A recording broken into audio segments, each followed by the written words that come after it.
Hi everybody, this video is in response to Pastor Armstrong Paul, who made the video entitling the black culture in America is morally bankrupt. While he makes a lot of statements, some statements, I'm not going to say a lot, regarding abortion in the black community and some of the behaviors of young people, some of the stuff that he says is very true. But here's the problem that I have with what is being said and how it's being said. The problem that I have is that often when white people start talking about problems in the black community, is that number one, they make an indictment. Okay, he's made an indictment on an entire group of people. Okay, an entire group of people, 99.9% of which you don't even know. Let's start there. Okay.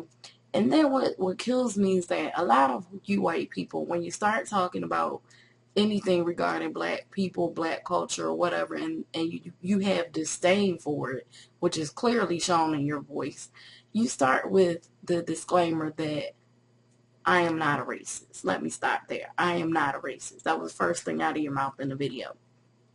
The problem with that is you are so imbued with racism in this country that it is entirely impossible as a white person to even begin to fix your mouth to start to say that I am not a racist. Because let me tell you that when you participate in a system that is systematically oppressing a group of people, an entire group of people, and you participate in that, whether you know it or not, you are participating in racism.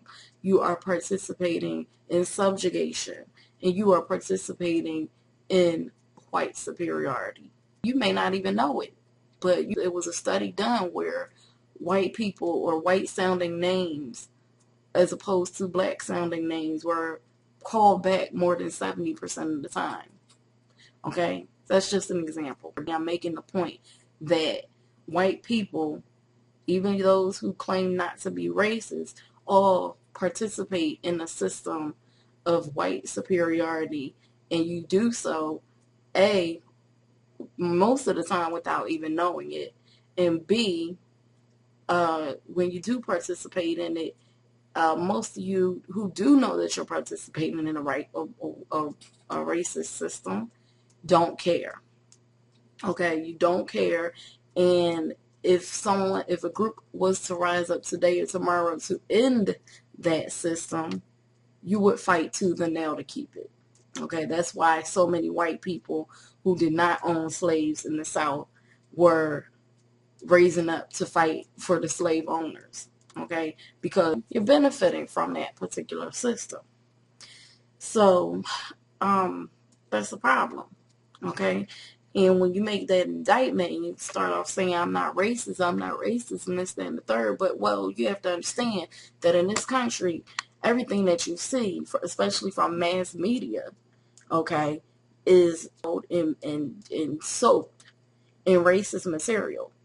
Okay, the way that you perceive me, people who look like me, is not decided by you. This is a society where you're not even allowed to think for yourself, and you don't even know it because your thoughts are chosen for you.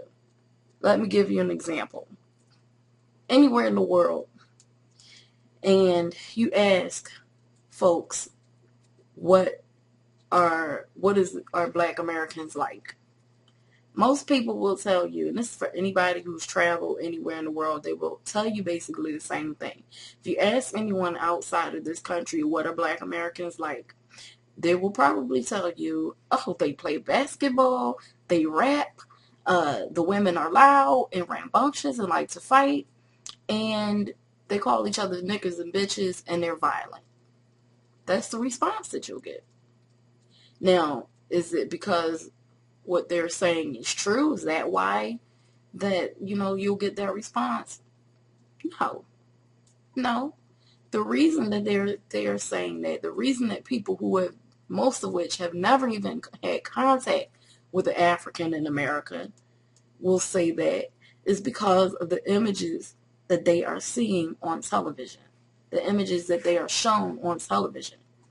Most African Americans we don't own our own media, okay? And the point that I'm making is you don't get to own your thoughts in this country, okay? Unless you start thinking outside of the box, unless you start thinking about causality. And that brings me to my second point. Pastor, you make all these indictments and you have disdain in your voice and you're upset. You're saying that black culture has permeated white culture. And basically what you're saying is you make it sound like, oh, white culture was this perfect, euphoric, beautiful thing that was happening in America before black people came and destroyed that. Well, that's a goddamn lie. I'm going to tell you that right now. Excuse the expression, but that's a lie. You know it's a lie. I know it's a lie. Okay? And, for example, one of the comments below was that you have, white kids going into school, shooting each other up, killing up 30 and 40 of their classmates.